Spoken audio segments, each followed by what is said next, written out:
நாட்டோட சிறப்பை பத்தி சொல்லிடுவோமா? முதல்ல வாங்க.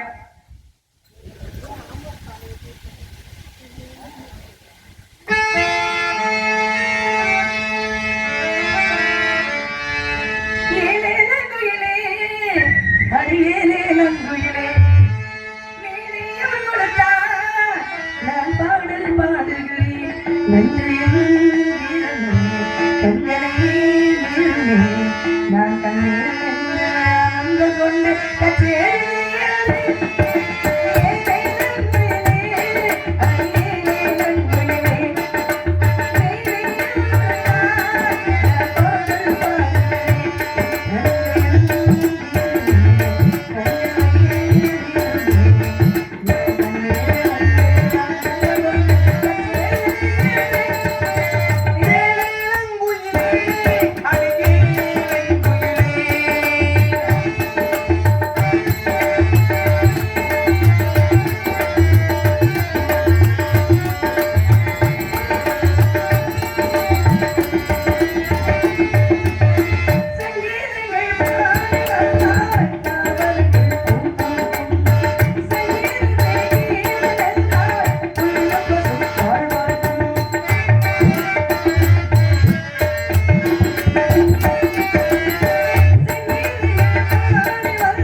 ரொம்ப சந்தோஷம், ரொம்ப மகிழ்ச்சி.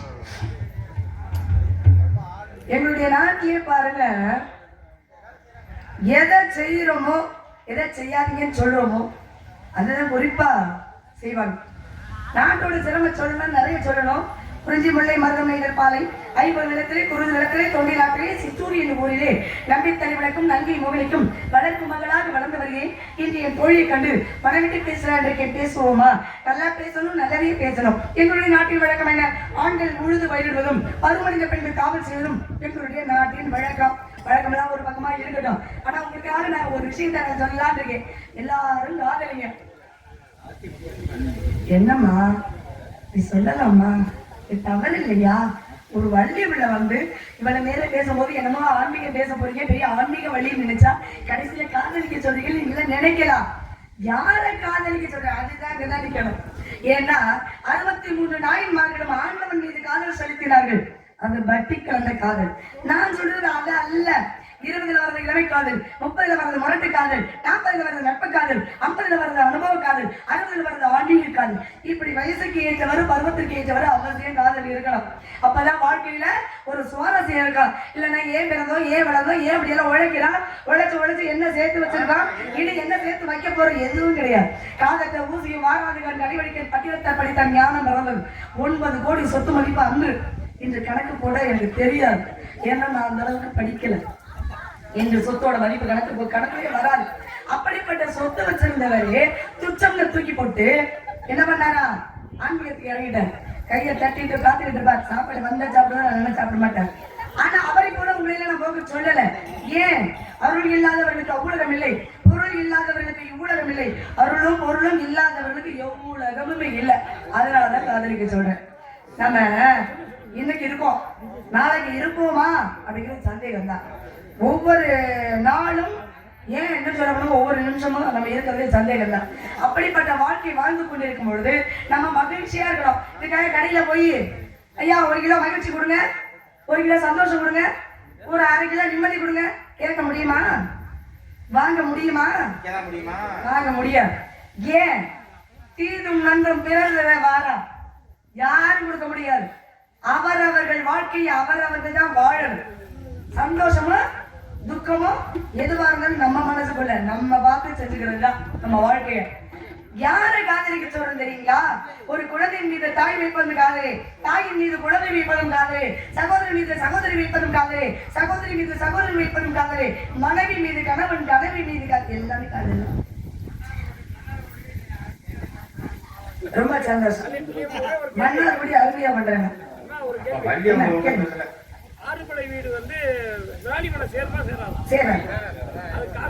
மூலாதாரம் சுவாதிஷ்டானம், ரொம்ப சந்தோஷம். மூலாதாரம் சுவாதிஷ்டானம் மணிபூரகம் அநாகதம் விசுத்தி ஆகிய 6 ஆதாரத்தை அடிப்படையாக கொண்டு நக்கீரர் 6 முருகாற்று திருமுருகாற்று படைகிற அந்த நூலிலே நமக்கு வழிவகுத்து கொடுத்திருக்கிறார். விராலி மலையும் அதுல சேராது. அந்த குன்று இருக்கும் இடமெல்லாம் குமரன் இருக்கும் இடமாக குவளையத்தோர் வழிபடட்டும் அப்படின்னு சொல்லக்கூடிய எந்த முருகப்பெருமான் இருந்தாலும் இந்த 6 படை வீட்டை தவிர அந்த 6 படைக்குள்ள வரவே வராது. அதெல்லாம் ஏன் வராது, என்ன காரணம்? முதலில் திருப்பரங்குன்றம், முதல் படை வீடு திருப்பரங்குன்றம், 2வது படை வீடு திருச்செந்தூர், 3வது படை வீடு பழனி, 4வது படை வீடு சுவாமிமலை, 5வது படை வீடு திருத்தணி, 6வது படை வீடு பழமுதிர் சோலை. 6 படை வீட்டும் வழிவகுத்து கொடுத்திருக்காரு நமக்கு. 6 படை வீடு. ஒரு சந்தேகம் என்னன்னா, ஒரு குழந்தை பிறக்கிறது, ஒரு வயசு, 2 வயசு, 3 வயசு, 5 வயசு, 10 வயசு, 16 வயசு அப்படிதான் நமக்கு கணக்கு. ஆனால் எம்பெருமான் முருகப்பெருமானுக்கு மட்டும் முதல் படை வீடாக எதை சொன்னார்கள் தெரியுமா? திருப்பரங்குன்றம். திருப்பரங்குன்றத்துல என்ன பண்ணிருக்கார்? தெய்வ யானையை திருமணம் செய்து கொண்டிருக்கிறார். முதல் படை வீடுன்னு ஒண்ணு பழத்துக்காக கோச்சிட்டு போனவரை சொல்லிருக்கலாம்.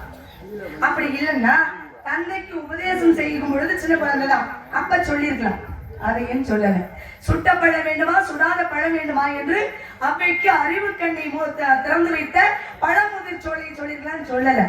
ஆனால் திருமணம் செய்த அந்த படை வீட்டை மட்டும் முதல் படை வீடாக சொன்ன. அதுதான் அது மூலாதாரம் சொன்ன. இந்த மூலாதாரம் அப்படின்னா அந்த 6 ஆதாரங்கள் நம்ம உடம்புலயே இருக்கு.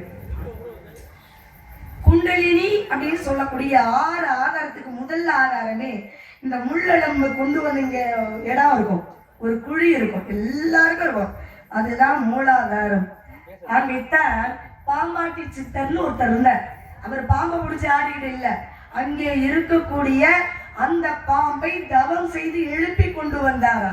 அதனாலதான் அவருக்கு பேரு பாம்பாட்டின்னு பேரு.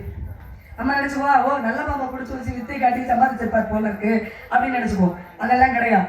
அந்த 6 ஆதாரங்களை கொண்டு வந்து ஆக்ஞை அப்படின்னு சொல்லக்கூடிய ஆதாரம் இங்க இருக்கு.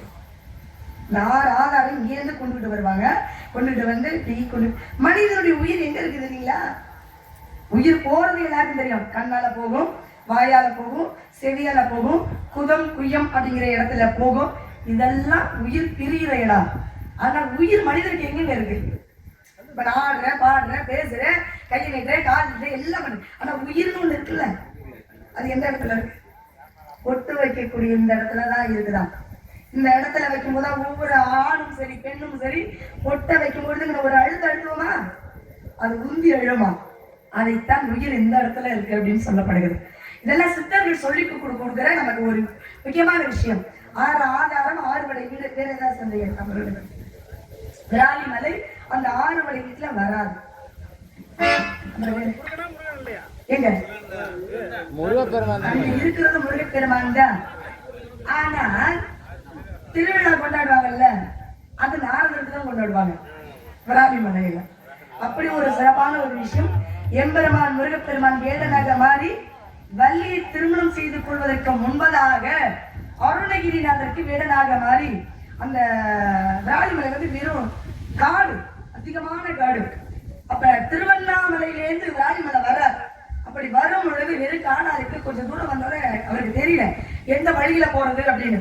முருகப்பெருமான் வேடனாக மாறி இங்க வாங்க பாருங்க, நான் வேட்டையிட வந்தேன், நீங்க எங்க போகணும்? விராலிமலைக்கு போகணும், வாங்க நான் கூட்டிட்டு போறேன் அப்படின்னு அவரை கூட்டி வந்து கொண்டாந்து விடத்துல பின்னாடி திருப்பி பார்க்கறாரு, மறந்துட்டேன்.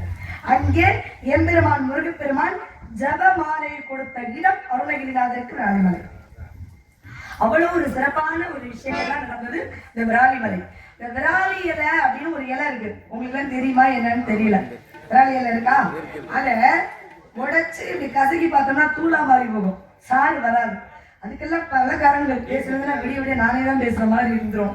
ஆமா, சிவனும் பார்வதியும் சிவரகசியத்தை சொல்லி கொண்டிருக்கும் பொழுது இங்க வீட்டு எங்க பூலோகத்திலேருந்து என்ன பண்றாங்க, பட்டாளி கொண்டு சென்று சிவனுக்கும் பார்வதிக்கும் கொடுக்க போறாங்க. இரவு நேரம் ஆச்சே அப்படின்ட்டு அந்த நிலப்படியில அப்படியே தலையை வச்சு படுத்துறாங்க. அவங்க சொன்ன ரகசியத்தை ஒருவன் இறந்து இந்த சாரை பிழிந்து அவன் வாயில விட்டா மீண்டும் உயிர் வளைத்து விடலாம். இந்த ரகசியத்தை அவங்க 2 பேரும் கேட்டுட்டாங்க. ஐயா, நாங்க இரவு நேரம் கூட இங்கேதான் முடிச்சிருந்தோம், நீங்களும் பார்வதி பேசிட்டு போது காதல கேட்டுட்டோம், இந்த விராலி இலைய பொழிச்சு சாறு ஊத்துனா அவங்க இறந்தவங்க முடிச்சுட்டுருவாங்க, திரும்ப உயிர் வந்துடும் சொன்னீங்க, அதை நாங்க கேட்டையா ரொம்ப சந்தோஷம் கேட்டு சொன்ன உடனே சிவன் சாபம் கொடுத்தாராம், இந்த விராலி இலையில மீண்டும் அதுல சாறு வரக்கூடாது அப்படின்னு அவர் கொடுத்த சாபத்தின் காரணமாக அந்த கசக்கணும்னா சாரா வர்றது கூலா மாறி போகும். அப்படிங்கிற காரணம்லாம் இருக்கு. விராலிமலைக்கு அவ்வளவு சிறப்புகள் உண்டு.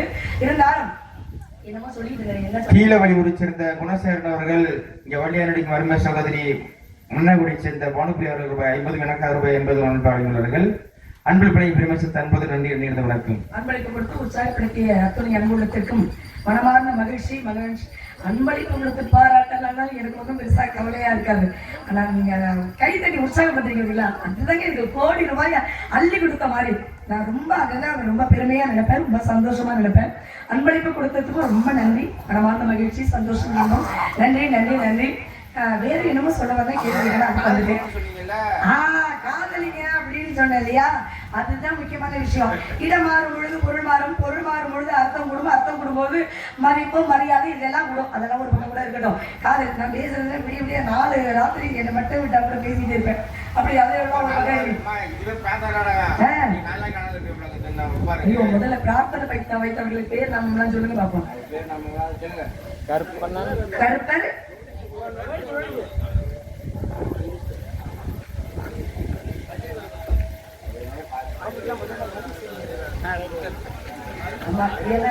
எனக்கு வந்து ஒரு குழப்பம் கொடுத்து உங்களை எல்லாம் வந்து பார்க்க சொல்லி எனக்கு வந்து அனுமதி வந்திருக்காங்க. ஆமா, அதுல வந்து எனக்கு ரொம்ப சந்தோஷம். எங்களுக்கு அங்க கிருஷ்ணமூர்த்தி அதுதானே, அது கிருஷ்ணமூர்த்தி, கனகா, பாலாமணி, தகராஜா தானா? சரி, கே தகராஜ், கலாராணி, அன்புராஜ், ஜானகி, இளையராஜா, கண்ணகி, மனோகரன், இளங்கோவதி மற்றும் பேரன் பேத்திரி குடும்பத்தர்கள் அனைவருக்குமே மனமார்ந்த மகிழ்ச்சி. ஏன் அப்படின்னா எந்த சாமி இதுக்கு வந்து போடல, நீங்க நான் வந்து அந்த பார்த்தேன். அருள்மிகு கௌகார பிள்ளையார் கோயில், பிள்ளையார் கோயில் தான் வேண்டுதல். மேட்டு கருப்பண்ணசாமி, இது கௌகாரமுத்து என்பதை அங்காள பரமேஸ்வரி துணைன்னு இருந்துச்சு. சாமியோட பேரை பார்த்து எனக்கு எங்க தெரியல, சாமியோட பேரு இது இல்லை.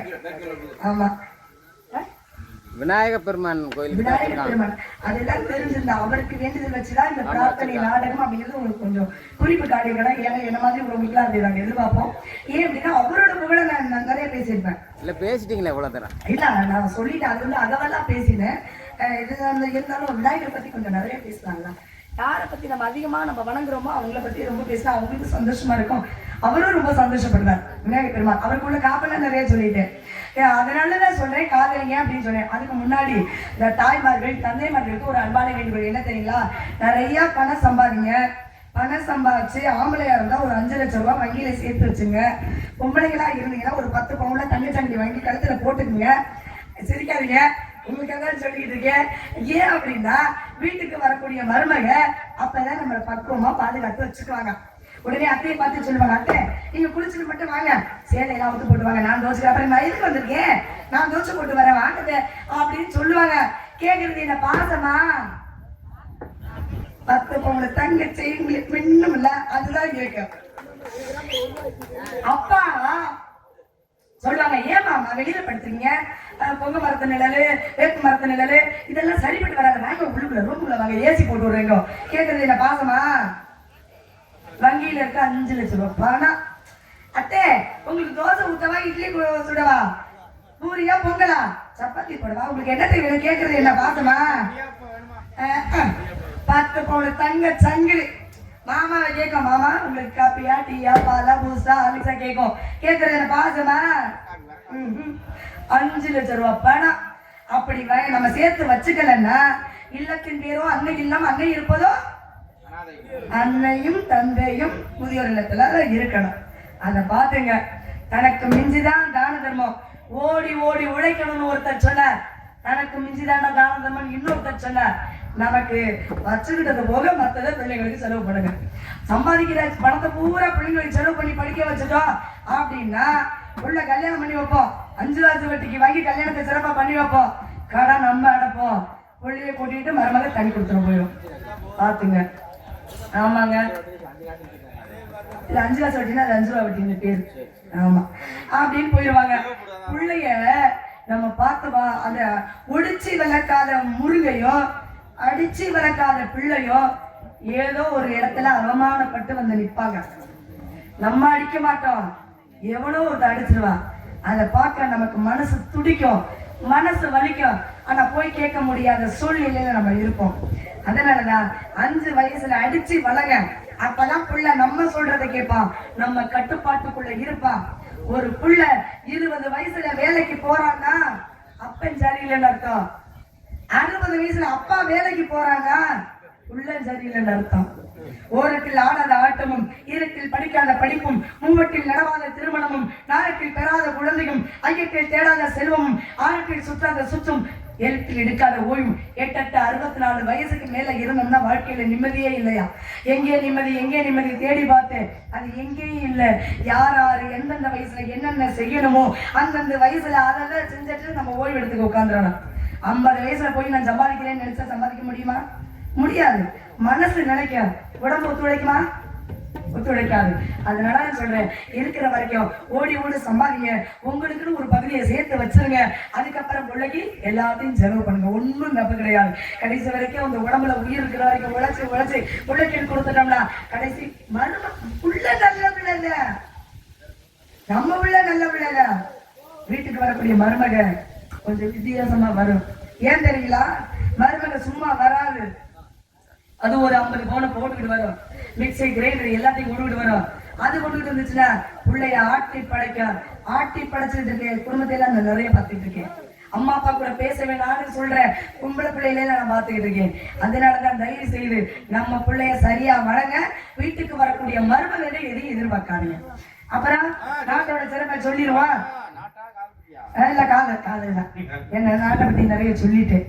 அப்புறம் காதல், நான் ஒருத்தரை காதலிக்கிறேன் இப்படி பேசி பேசி உங்களே கொலைய கொள்றேன்னா அவரை எப்படி கொள்ளுவேன் யோசிச்சு பாருங்க. காதுல இருந்து ரத்தம் வரும். அப்படி எல்லாம் நினைக்காதீங்க. மேடையில மட்டும் தான் அப்படி பேசா, உள்ளேயும் பேச மாட்டேன், வண்டியிலையும் பேச மாட்டேன், சங்கத்திலையும் பேச மாட்டேன், வீட்லயும் பேச மாட்டேன்.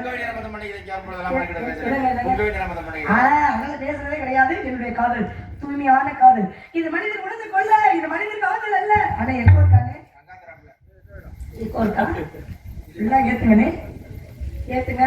இப்படிதான் ஒரு ஊர்ல சொல்லிக்கிட்டே இருந்தேன், ஏத்துங்க ஏத்துங்கன்னு. அவர் கொண்டு வந்துச்சு கொஞ்சம் கொஞ்சமா ஏத்திட்டார். கடைசியா ஏத்த சொல்றப்ப ஆளே காணோம். ஏன் அவர் மட்டும் ஆயிட்டார். அந்த மாதிரி எல்லாம் இல்லாம ஏற்கோ இருந்துச்சுன்னா முழுமையா ஏத்துங்க. என் காதல சொல்ல போறேன். ஏன் இப்படி உருளி பிடிக்காது. ஓ அப்பதான் சிரிப்பாரா? சரி சரி சரி. இது மனிதர் உடலுக்கு அல்ல, இது மனிதர் காதல் அல்ல. அதிலும் தாண்டி புனிதமானது, புனிதமானது, புனிதமானது. ஏங்க கட்டிக்கிறவங்களே, ஏங்க சொல்லுங்க. நான் பாடுவேன். ஆமா. பின்ன நீ பாடுவீங்களா? கண்டிப்பா. இப்ப நான் சொல்றேன்ல வசனம், இத சொல்லலாம்ல? சொல்லுங்க. ஏன் சொல்ல மாட்டேங்கிறது எனக்கு தெரியும். ஏன்? எள்ளுதான் என்னைக்கு காயுது. எள்ளி முழுக்க ஏன் காயுது? அந்த பிள்ளைதான் காதலிக்கிறீங்க சொல்றீங்க. கத்துது. நம்ம ஏன் கத்தணும்னு முடிவோட உட்கார்ந்துருக்கீங்க. இருந்து போட்டு போங்க. செம்மந்தி பூ மாலைகட்டு தேடி வந்தா ஜோடிச்சுட்டு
ரொம்ப சந்தோஷம். 4 பேர் யாரும் தெரியுங்களா? மாதா பிதா குரு தெய்வம் இந்த 4 பேரா? இல்ல. அப்புறம் இந்த மாணிக்க வாசகர் தெரியாத சம்பந்தம் அந்த 4 பேர் இல்லங்க. முதல்ல ரசிகர்களுக்கு நன்றி, முதல் நன்றி. அதுக்கப்புறம் இசை கலைஞர்களுக்கு 2வது நன்றிங்க. ஏன் அப்படின்னா நாங்க செய்யக்கூடிய சின்ன சின்ன தவறுகள், முரட்டு தவறுகளை கூட சரி செய்து கூட்டிட்டு போறது இந்த 4 பேருக்கு நன்றி. 2வது நன்றி முடிஞ்சு போச்சா? 3வது நன்றி இசை கலைஞர்களுக்கு ஒளிபெருக்கி. 2 விஷயத்த நம்ம செய்யக்கூடாதா? பாவங்களிலே பெரிய பாவமா ஒன்று தூங்குறவங்களை எழுப்புறது, இன்னொன்னு கணவன் மனைவியா இருக்கும் பொழுது எட்டி பார்க்கறது. இதை 2 நம்ம செய்யக்கூடாதான். அதனால அவங்களை தூங்குறவங்க ரொம்ப நன்றி. அருமையான ஒளிபெருக்கி. காற்று அதிகமா இருக்கு. அந்த காதலையும் பாருங்க சத்தம் இல்லாமல் அருமையா அமைச்சு கொடுத்துருக்கீங்க. ரொம்ப நன்றி. ரொம்ப ரொம்ப ரொம்ப இயக்கி கொண்டிருக்கீங்க. இயக்குற பேர் என்னங்க? கமலக்கண்ணன். கமலக்கண்ணன். கமலக்கண்ணன். கமலம்னா தாமரை, கண்ணன்னா யாருன்னு உங்களுக்கே தெரியும். மகாவிஷ்ணுக்கு 9வது அவதாரம் கண்ணன் அவதாரம். அந்த அவதாரத்தில் கண்ணன் கருப்பா இருந்தாரு, கலையா இருப்பார். ஆமா, அவர் செய்யாத லீலைகளே கிடையாது. நீங்களும் கருப்பா இருந்தாலும் கலையா இருக்கீங்க. ரொம்ப சந்தோஷம். என்ன பக்கம் தூக்கம் வந்துருது. ஏன்னா வெல்ல முடியாத இந்த தூக்கம் இல்லையா? நந்தவனம் மச்சா, நான் வந்துடுறேன். அதான் நான் முன்னாடியே சொல்லிட்டேன், என் வாய் காலை வாய் திறந்து அப்படியே காது வரைக்கும் போயிடும்னு சொல்லிட்டேன். ஆமாம், அதனால 4வது நாடக அமைப்பாளர் வெங்கடேஷ் அண்ணா அவர்களுக்கு தான் மனமார்ந்த நன்றி. ஏன் அப்படின்னா சங்கத்தில் எத்தனையோ வழிகள் இருந்தாலும் எனக்கு வாய்ப்பு கொடுத்து உங்களை எல்லாரையும் சந்திக்க வைத்த அந்த அண்ணாவுக்கு ரொம்ப நன்றி. ஏன்னா என் தோழிகள்லாம் சொன்ன மாதிரி நல்ல நாடக கலைஞர், அதாவது நல்ல ரசிகர். அப்படி ஒரு ரசிகர் எத்தனை பேர் இருந்தாலும் சரி எல்லாரையும் போட்டு பார்த்துருக்காங்க. ஆனாலும் எனக்கு மட்டும் தேதி இருந்தால் என்னை மட்டும் தான் போடுவாங்க. அதனால எனக்கு ரொம்ப சந்தோஷம். இல்லைன்னா தான் வேற ஆளுக்கு போடுவாங்க. அப்படியா? ஆமா ஆமா போயிட்டமா இளங்கோவன் நீங்க பதுங்கிதான். சரி, ரொம்ப சந்தோஷம். ஆனா ரொம்ப நன்றிங்கண்ணா. சரி, காலை வரதான் காலி பேரு அதுல அண்ணன் எஜமான்னு சொல்லியாச்சுன்னா தொழில உடனே கேட்கிறோம். அதனால தோழி வாங்க சரி